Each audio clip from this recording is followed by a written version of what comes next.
Good morning, welcome to 69 TV news. నేను మానస. ముందుగా bulletin లో హెడ్లైన్స్ చూద్దాం.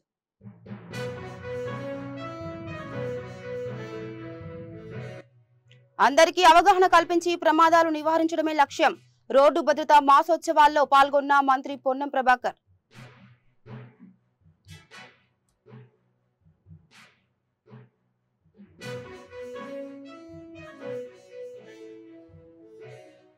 పదేండ్లు అధికారంలో ఉన్న బీఆర్ఎస్ బీసీలకు ఏం చేసిందో చెప్పాలి. ఎమ్మెల్సీ కవిత ఎంతమంది బీసీలకు న్యాయం చేసిందో చెప్పాలన్న అడ్లూరి లక్ష్మణ్.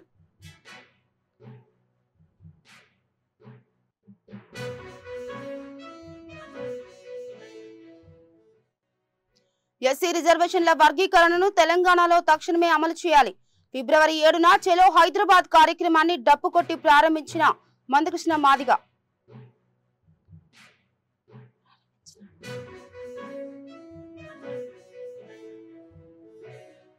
ఈ నెల 8న ఏపీలో పర్యటించనున్న ప్రధాని నరేంద్ర మోదీ. అధికారులతో సమీక్ష నిర్వహించిన అనకాపల్లి ఎంపీ సీఎం రమేష్.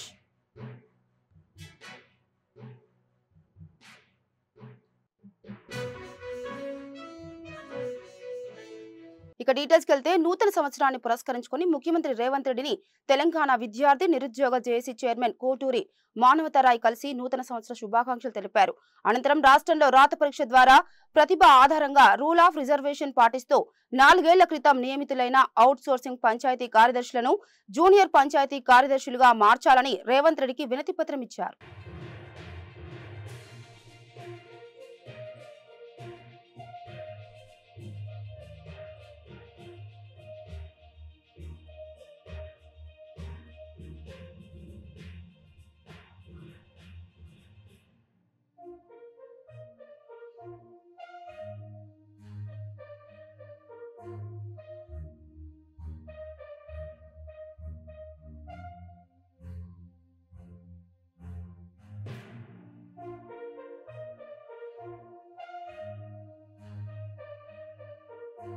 ఖైరతాబాద్ రవాణా శాఖ కార్యాలయంలో జాతీయ రోడ్డు భద్రతా మాసోత్సవాలు ప్రారంభోత్సవ కార్యక్రమానికి రవాణా శాఖ మంత్రి పొన్నం ప్రభాకర్ ముఖ్య అతిథిగా హాజరయ్యారు. పాఠశాల విద్యార్థులతో కలిసి రోడ్డు భద్రతపై ప్లకార్డులతో అవగాహన ర్యాలీలో పాల్గొన్నారు. రహదారి భద్రతా పోస్టర్ను ఆయన ఆవిష్కరించి రవాణా శాఖ కార్యాలయం ప్రాంగణంలో ఎలక్ట్రిక్ వెహికల్ ఛార్జింగ్ స్టేషన్ ప్రారంభించారు. రోడ్డు భద్రతా మాసోత్సవాలు అందరికీ అవగాహన కల్పించి ప్రమాదాలు నివారించాలనే లక్ష్యంతో ఈ కార్యక్రమం నిర్వహిస్తున్నామని తెలిపారు. జాతీయ స్థాయిలో మొత్తం దేశవ్యాప్తంగా తెలంగాణలో స్పెషల్ చీఫ్ సెక్రటరీ వికాసరాజు గారు ఇప్పటికే రవాణా శాఖకు సంబంధించి, ట్రాఫిక్ పోలీసుకు సంబంధించి, పాఠశాలకు సంబంధించిన విద్యార్థులతో పాటుగా అన్ని శాఖల వాళ్ళు కూడా ఈ మాసోత్సవాల లోపల వాళ్ళ శాఖలలో వాళ్ళ డిపార్ట్మెంట్ ఆఫీసులలో కూడా దీని పట్ల అవగాహన కల్పించే విధంగా నెల రోజుల్లో ఒక్కొక్క రోజు ఒక్కొక్క శాఖ తరఫున కూడా ఇటువంటి కార్యక్రమాలు తీసుకోవాలని కోరడం జరుగుతూ ఉంది రవాణా శాఖ పక్షాన. అంతేకాదు, ఈరోజు ఇంతమంది పెద్దలందరూ చెప్పినట్టుగా రోడ్డు భద్రత అనేటువంటి అంశానికి సంబంధించి వాటిని అమలు చేయడానికి సంబంధించిన సిబ్బంది జనాభా పరిశీలన తీసుకున్నట్టయితే ఎవరికి వారు అవగాహన చేసుకొని అమలు చేస్తే తప్ప ఇప్పుడున్నటువంటి ఈ సిబ్బందితోటి ఎవరు కూడా ఖచ్చితంగా అన్ని అమలు చేసేటువంటి పరిస్థితి ఉండదు. కాబట్టి ప్రజలే చైతన్యవంతులు కావాలి, సామాజికంగా అవగాహన రావాలనే ఆలోచనతోటి రవాణా శాఖ తరఫున రాష్ట్ర వ్యాప్తంగా ప్రతి పాఠశాలలో యూనిసెఫ్ వారి సహకారంతో పిల్లలందరికీ ట్రాఫిక్ అవగాహన పార్కులను ఒక 2000 గజాలకు ఫీట్లకు స్క్వేర్ ఫీట్ సంబంధించి ఒక రోడ్ మ్యాప్ ట్రాఫిక్ రూల్స్ వేసి ప్రతి పాఠశాలలో ఏర్పాటు చేయాలనుకుంటున్నాం. ఈ సంవత్సరం 500 నుంచి 1000 వరకు రాష్ట్ర వ్యాప్తంగా ఉన్నటువంటి ప్రభుత్వ ప్రైవేట్ స్కూళ్ళలో ఏర్పాటు చేయాలనేటువంటి టార్గెట్ను ఈ మధ్యకాలం లోపల మొన్న 10 ఏళ్లు అధికారంలో ఉన్న బీఆర్ఎస్ బీసీలకు ఏం చేసిందో చెప్పాలని, అధికారంలో ఉన్నప్పుడు ఏనాడు బీసీల గురించి మాట్లాడని వాళ్ళు బీసీల గురించి ఇప్పుడు కొత్తగా కపట ప్రేమ చూపిస్తున్నారని బీసీ సభ నిర్వహించిన కవిత ఎంతమంది బీసీలకు న్యాయం చేసిందో చెప్పాలంటున్న ప్రభుత్వ విప్ అడ్లూరి లక్ష్మణ్ తో మా ప్రతినిధి భవిత ఫేస్ టు ఫేస్. ప్రస్తుతం మనతో పాటు ఉన్నారు విప్ అడ్లూరి లక్ష్మణ్. సార్ చెప్పండి, బీసీలకి కాంగ్రెస్ పార్టీ అన్యాయం చేసిందని చెప్పేసి ఈ రోజు ఇందిరా పార్క్ దగ్గర బీసీ సభ నిర్వహించింది ఎమ్మెల్సీ కవిత. ఎందుకు సార్ కాంగ్రెస్ పార్టీ బీసీ కులగణన చేపట్టింది, కాంగ్రెస్ పార్టీ బీసీల తరఫున న్యాయంతో పోరాడుతుందని చెప్పేసి మీరు అంటారు, వాళ్ళేమో అన్యాయం చేసింది అంటారు? 10 సంవత్సరాలు రాజ్యమైనటువంటి మాజీ ముఖ్యమంత్రి కేసీఆర్ గారి కవిత గారు కానీ బీసీలకు ఏం మేలు చేసినా చెప్పమనండి. బీసీలకు సంబంధించినటువంటి వర్గానికి మేము మా రాష్ట్రంలో మా టీఆర్ఎస్ పార్టీ ప్రభుత్వంలో ఒక బీసీ వర్గానికి మేము టీఆర్ఎస్ పార్టీ అధ్యక్షుని చేసినాం. ఒక బీసీ వర్గాన్ని ఒక ఉన్నతమైన స్థానంలో దేశంలో ఉంచినాం మా పార్టీ తరఫున అని చెప్పి ఎవరు నన్ను కొన్ని చూపెట్టమనండి. ఇవాళ బీసీల గురించి కపట ప్రేమలు చేసుకుంటూ పోయి ధర్నాలు చేయడం ఎందుకు? 10 సంవత్సరాలు మీరే కదా రాజ్యం, మీరే రాజ్యం కదా, మీరే పరిపాలించింది కదా ఈ రాష్ట్రాన్ని. ఈ బీసీలకు సంబంధించిన కులగణన కానీ బీసీలకు సంబంధించిన మేలు చేసే కార్యక్రమాల విషయంలో కానీ మీరు ఏం అయితే ఎవరన్నా వద్దన్నారా? మీరు ఏ రోజు కూడా బీసీలను కానీ ఎస్సీలను కానీ మీరు మీ ఆలోచన విధానం ఎట్లుంటుంది అంటే, వెనుకట మేము మా తాతలు చెప్పేవారు ధరల గడిల ముంగట చెప్పులు వేసుకొని కూడా నడవద్దారు, చెప్పు చేత పట్టుకొని నడవాలన్నట. ఆ విధంగా పరిపాలించులు. మీవే రాజ్యం కదా, కేసీఆర్, కేటీఆర్, హరీష్ రావు, కవితక్క, సంతోష్ అన్న గిల్లే కదా. ఎవరికైనా గౌరవం ఉన్నదా? ఏ మంత్రి అన్నా నేరుగా ముఖ్యమంత్రి గారు పోయి ఏ మంత్రి వాళ్ళ క్యాబినెట్ లో మంత్రులు కానీ వాళ్ళ మంత్రివర్గంలో బీసీలు కానీ ఎమ్మెల్యేలు కానీ ఎవరైనా పోయి నేరుగా పోయి ముఖ్యమంత్రి గారి పక్కన కూర్చొని ముఖ్యమంత్రి గారికి ఈ సమస్యలకి ఉన్నాయి, ఇవి మేలు చేయాలని చెప్పి మాట్లాడినటువంటి అవకాశం ఇచ్చే సందర్భం ఉన్నదా? ఇవాళ బీసీల గురించి మాట్లాడితే ఎట్లా అండి? దేశాన్ని ఎక్కువ కాలం పాలించింది కాంగ్రెస్ పార్టీ. ఎందుకు ఎన్ని రోజులు కాంగ్రెస్ పార్టీ బీసీ కులగణన చేయలేదు, జనగణన బీసీలను ఎందుకు గుర్తించలేదు, ఇప్పుడు కొత్తగా మేమే చేస్తున్నాము అని చెప్పేసి మాట్లాడుతుందని చెప్పేసి కవిత. తప్పకుండా అండి, సమయం దేనికైనా సమయం సందర్భం వస్తుంది. ఈ సమయం ఇప్పుడు వచ్చింది. గౌరవ అఖిల భారత కాంగ్రెస్ పార్టీ రాహుల్ గాంధీ యొక్క నిర్ణయం మొదటి నుంచి గత 10 సంవత్సరాలకి వెళ్ళి ఈ దేశంలో కులగణన జరగాలి, పాలకు పాలు నీళ్లకు నీళ్లు తేలాలని చెప్పి వారు గత 10 సంవత్సరాలకి వెళ్ళి అపోజిషన్ పార్టీ నాయకునిగా అఖిల భారత కాంగ్రెస్ పార్టీ నాయకునిగా వారు అంటున్నటువంటి సందర్భంలో కూడా ఈ రాష్ట్రంలో తెలంగాణ ప్రజలు ప్రజా పరిపాలన ఇచ్చిండ్రు. గౌరవ ముఖ్యమంత్రి రేవంత్ రెడ్డి గారికి ఈ తెలంగాణ ప్రజలు ఇచ్చింది కాబట్టి వీరు మొదలుగా ఈ బీసీ కులగణన జరిగే విషయంలో కూడా వారు ముందు వరుసలో ఈ రోజు నిర్ణయాలు ప్రభుత్వ పరంగా జరిగినాయనే విషయాన్ని తెలియజేసుకుంటూ ఖచ్చితంగా రాబోయే కాలంలో ఈ రాష్ట్రంలో బీసీలకు ఈ దేశంలో బీసీలకు న్యాయం జరుగుతున్న విషయాన్ని ఈ సందర్భంగా మేము మనవి చేసుకుంటే, వీళ్ళు లెక్క అధికారం ఉన్నప్పుడు ఒక మాట, అధికారం లేనప్పుడు ఒక మాట. ఒక్కటి చెప్తున్నామండి, ఇదే కవిత గారు ఎవరిని ఒక బీసీని ఎంబడి పెట్టుకుందండి, ఆయన ఎంబడి ఆమె ఎంబడి. వాళ్ళు 2014 ముందు వాళ్ళ ఆస్తులు ఎంత, 2023 తర్వాత వాళ్ళ ఆస్తులు ఎంత? ఎవరైనా బీసీలు కానీ ఎస్సీలు కానీ ఎవరైనా ఒకరిని డెవలప్డ్ చేసిన ఆర్థికంగా కానీ లేకపోతే ఇంకా ఏ విధంగా కానీ వాళ్ళు అండగా ఉన్నారా? ఏదైనా చేయూతనిచ్చిల్లా? అన్ని విధాల బీసీలను ఎస్సీలను అన్ని విధాలా కూడా మాట ఇచ్చి అన్ని విధాల మోసం చేసిన పార్టీ ఏంటంటే KCR, TRS party, BRS party తప్ప వేరే పార్టీ కాదు. మిమ్మల్ని మళ్ళీ ధర్నాలు కూర్చున్న వాళ్ళు ఎవరండి? మీ నాయకులు తప్ప బీసీలు అన్నట్టు ఎవరైనా గ్రామీణ ప్రాంతంలో వచ్చి బీసీ నాయకులు, రాజకీయ సంబంధం లేని బీసీ వర్గాలకు వచ్చిన ప్రజలు వచ్చి కూడా కూర్చున్నారా? కులగణన చేపట్టారని చెప్పేసి కాంగ్రెస్ పార్టీ గొప్పగా చెప్పుకుంటుంది. కానీ కులగణన పూర్తి కాకముందుకే స్థానిక సంస్థల ఎన్నికలకు పోదామని చూస్తుంది. కావాల్సినటువంటి వాటా ఇవ్వకుండా ఎన్నికలకు పోతే మాత్రం ఖచ్చితంగా ఉద్యమిస్తాము అని చెప్పేసి వాళ్ళు అంటున్నారు. ఇప్పుడు ఏం ఉద్యమించిన ప్రజలు వాళ్ళు నమ్మే పరిస్థితి లేరండి. ఆల్రెడీ ఒకసారి 2018లో ఎట్లా ఏ విధంగా ప్రజలు ఏ విధంగా వాళ్ళకు 2023లో ఏ విధంగా 18 నుంచి 23 తర్వాత ఏ విధంగా వాళ్ళ భయం పెట్టాలి, ఏ విధంగా ప్రజలు బుద్ధి చెప్పినా బుద్ధి చెప్పింది 23లో. పార్లమెంట్ ఎలక్షన్ ఏ విధంగా బుద్ధి చెప్పలేదు. వాళ్ళు ఏం చెప్పినా ప్రజలు నమ్మే పరిస్థితి లేరండి.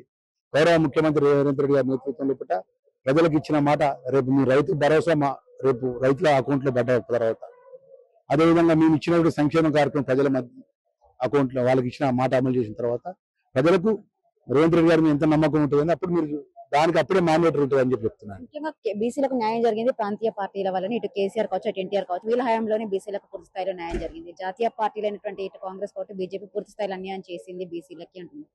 ఇప్పుడు ఒకటి మేడం, బీసీలకు అన్యాయం చేసింది, ఎస్సీలకు అన్యాయం చేసింది ఎవరనేది ప్రజలు ఎట్లా ఇవ్వాలి? మొన్న ఎన్నికల్లో వాళ్ళకి ఏ విధంగా బుద్ధి చెప్పినా బుద్ధి చెప్పిందండి. ఇక దాన్ని మాట్లాడే సంవత్సరం చర్చ అవసరం లేదండి. పార్లమెంట్ లో డిబేట్ గా ఎంత అవుతుందండి చెప్పండి మీరు? వాళ్ళకి బీసీలకు వాళ్ళు నిజంగా 10 సంవత్సరాలు బీసీలకు ఒక్క పని మేలు చేసే కార్యక్రమం చేస్తే ఇవాళ బీసీలు వాళ్ళు ధర్నా చేసిన నమ్ముతారు, వాళ్ళు రస్తారోక చేసిన నమ్ముతారు, వాళ్ళు ఏ దీక్షలు చేసిన నమ్ముతారు. వాళ్ళు ఏది చేసినా ఎప్పుడు చేసినా దొంగ దీక్షలు తప్ప ప్రజలకు మేలు చేసే దీక్షలు అని చేసిందా? ఇవాళ కొత్త మొన్న దాకా మా కవితకు ఎక్కడున్నది వచ్చింది కదా, ఇవాళ బీసీ అని చెప్పి ఒక బీసీ సంబంధించిన ధర్నా అని చెప్పి రోడ్డు మీద కూర్చుంది. 10 సంవత్సరాలకి వెళ్ళి పని చేసినామని చెప్పి నువ్వు మాట్లాడు. మేము కాంగ్రెస్ పార్టీ అధికారం ఉన్నప్పుడు మేము బీసీలకు ఏం చేసినాం మేము చెప్తాం. బీసీలో పీసీసీ ప్రయాణం చేసినాం, బీసీలో మంత్రులు చేసినాం, బీసీలో అన్ని విధాలు కూడా ఈ కాంగ్రెస్ పార్టీ అండగా ఉన్నదనే విషయాన్ని కూడా మేము అనేక సందర్భాల్లో ఇప్పుడు చెప్పడానికి సిద్ధంగా ఉన్నాం. లెక్కలతో సహా చెప్తారు. రమ్మనండి, ఎవరు వస్తారు వాళ్ళ నాయకుడు. ఇప్పుడు వాళ్ళు మాట్లాడే దాంట్లో ఒక 4-5 తప్ప ఎవరైనా మాట్లాడుతున్నారండి? ఎవరు మాట్లాడుతున్నారు? అసలు మాట్లాడితే హరీష్ రావు, కేటీఆర్, పల్లరాజేశ్వరరావు రెడ్డి, జగదీశ్వర్ రెడ్డి, మన ప్రశాంత్ రెడ్డి తప్ప ఏదైనా ఇంకో కల్వకుట్ల సంజయ్ కుమార్ తప్ప ఒక బీసీ నాయకుడు ఎమ్మెల్యే మాట్లాడుతానండి? చెప్పండి కదా, చెప్పండి అసలు అపోజిషన్ పార్టీ నాయకుడు ఎక్కడ వేయండి? మీ నాయకులు బీసీ, మీ ఎమ్మెల్యే అంతా ఎక్కడ వేయండు?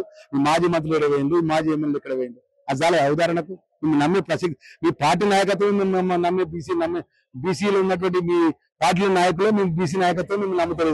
మీరే చూపరిస్తారంటే వాళ్ళు నమ్ముతారండి మిమ్మల్ని. ఇది మొత్తానికి గత 10 ఏళ్ల అధికారంలో ఉన్నప్పుడు బీసీలు గుర్తుకు రాని వాళ్ళకి ఇప్పుడు కొత్తగా బీసీలు గుర్తుకొస్తున్నారు అని చెప్పేసి అల్లూరి లక్ష్మణ్ అంటున్నారు. ముఖ్యంగా గత 10 ఏళ్లలో బీసీలకు న్యాయం కల్పిస్తే ఇప్పుడు ఎందుకు వాళ్ళను ఇంటికి పంపిస్తారని చెప్పేసి వాళ్ళు ఆరోపిస్తున్న పరిస్థితి. కెమెరా పర్సన్ శ్రీకాంత్, భవిత, 6 టీవీ. ఎస్సీ రిజర్వేషన్ల వర్గీకరణను తెలంగాణలో తక్షణమే అమలు చేయాలని డిమాండ్ చేస్తూ ఫిబ్రవరి 7న చేలో హైదరాబాద్ వేల గొంతులు లక్ష డప్పులు మహా ప్రదర్శనను విజయవంతం చేయడం కోసం మద్దతుగా అన్ని సామాజిక వర్గాల డప్పు కళా బృందాల నాయకులు హైదరాబాద్ లోని హబ్సిగూడలో సమావేశం జరిగింది. ఈ సమావేశానికి ముఖ్య అతిథిగా ఎంఆర్పీఎస్ అధినేత మందకృష్ణ మాదిగ పాల్గొని డప్పు కొట్టి కార్యకర్తలకు దిశానిర్దేశం చేశారు. కార్యక్రమంలో ఉమ్మడి 10 జిల్లాల గాయకులు, డప్పు కళాకారులు పాల్గొన్నారు.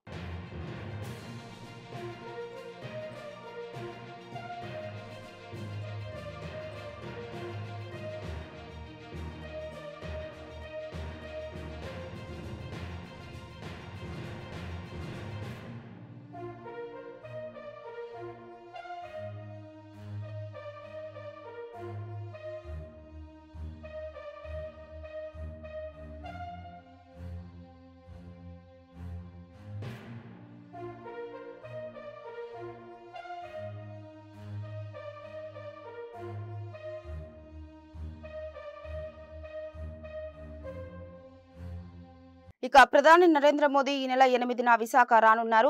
మధ్యాహ్నం 3 నుంచి సాయంత్రం 7 గంటల వరకు విశాఖలో ఉండనున్నారు. ఆంధ్ర విశ్వవిద్యాలయం ఇంజనీరింగ్ కళాశాల మైదానంలో ఏర్పాటు చేసే బహిరంగ సభలో ప్రధాని ప్రసంగిస్తారు. అనకాపల్లి జిల్లా అచ్యుతాపురం మండలంలో ఎన్టీపీసీ నిర్మించనున్న గ్రీన్ హైడ్రోజన్ ప్లాంట్ కు శంకుస్థాపన, రైల్వే, జాతీయ రహదారుల ప్రాజెక్టులను జాతికి అంకితం చేసే కార్యక్రమాలను వర్చువల్ గా ప్రారంభిస్తారు.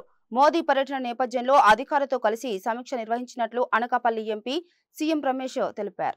ఎందుకంటే ఈ కూటమి ప్రభుత్వం ఏర్పాటైన తర్వాత మొట్టమొదటిసారిగా ప్రధానమంత్రి గారు ఆంధ్రప్రదేశ్ వస్తున్నారు. ముఖ్యంగా అనకాపల్లి జిల్లాలో ప్రోగ్రామ్స్, ఒకటి నక్కపల్లి ఫార్మా ఎస్ఈజెడ్ ఫౌండేషన్, రెండవది ఎన్టీపీసీ హైడ్రోజన్. ఎన్టీపీసీ హైడ్రోజన్ అనేది దాదాపు మొదటి ఫేజ్లో 80,000 కోట్లు, రెండో ఫేజ్లో 30,000 కోట్లు.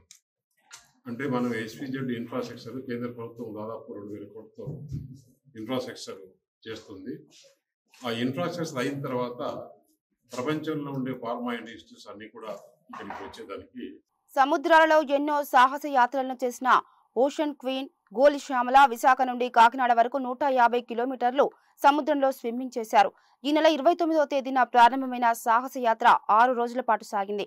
5-10 వయసులో స్విమ్మింగ్ మీద ఉన్న మక్కువతో ఆమె సముద్రంలో స్విమ్మింగ్ చేసి మహిళలు అన్ని రంగాల్లో ముందుంటారని తెలియజేసేందుకు ఈ సాహస యాత్రను చేపట్టారు. కాకినాడకు చేరుకున్న శ్యామలకు కాకినాడ సీపోర్టు ఆధ్వర్యంలో ఘన స్వాగతం పలికారు.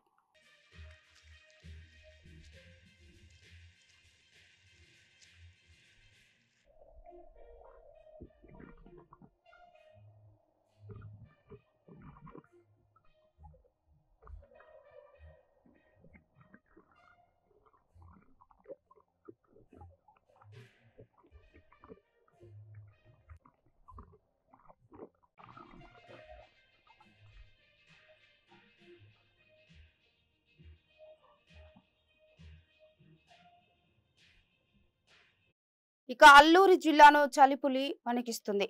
చింతపల్లిలో కనిష్ట ఉష్ణోగ్రతలు నమోదవడంతో ప్రజలు ఇబ్బందులకు గురవుతున్నారు. రానున్న రోజుల్లో ఉష్ణోగ్రతలు మరింత తగ్గుముఖం పట్టే అవకాశాలున్నాయని అధికారులు అంచనా వేస్తున్నారు. మన్యంలో రోజు రోజుకు చలి తీవ్రత పెరుగుతుండటంతో ప్రజలు నానా పాట్లు పడుతున్నారు. ఉదయం 10 గంటల వరకు చలి తీవ్రత అధికంగా ఉంటుందని, సాయంత్రం 4 గంటలకే చలి ప్రారంభమవుతుంది. దీంతో గిరిజనులు చలిమంట కాచుకుంటూ ఉపశమనం పొందుతున్నారు.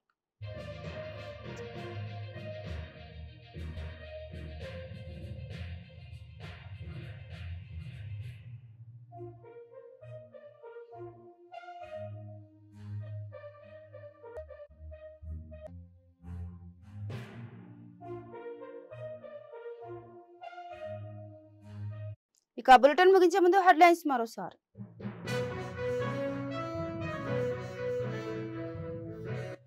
అందరికీ అవగాహన కల్పించి ప్రమాదాలు నివారించడమే లక్ష్యం.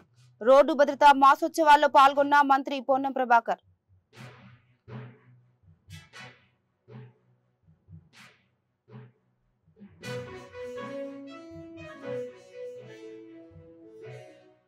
పదేళ్లు అధికారంలో ఉన్న బీఆర్ఎస్ బీసీలకు ఏం చేసిందో చెప్పాలి. ఎమ్మెల్సీ కవిత ఎంతమంది బీసీలకు న్యాయం చేసిందో చెప్పాలన్న అడ్లూరి లక్ష్మణ్.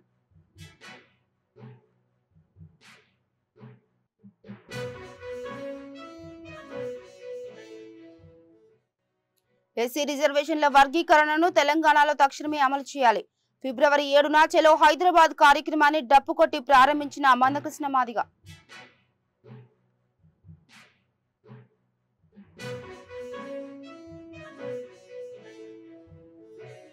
ఈ నెల 8న ఏపీలో పర్యటించనున్న ప్రధాని నరేంద్ర మోదీ. అధికారులతో సమీక్ష నిర్వహించిన అనకాపల్లి ఎంపీ సీఎం రమేష్.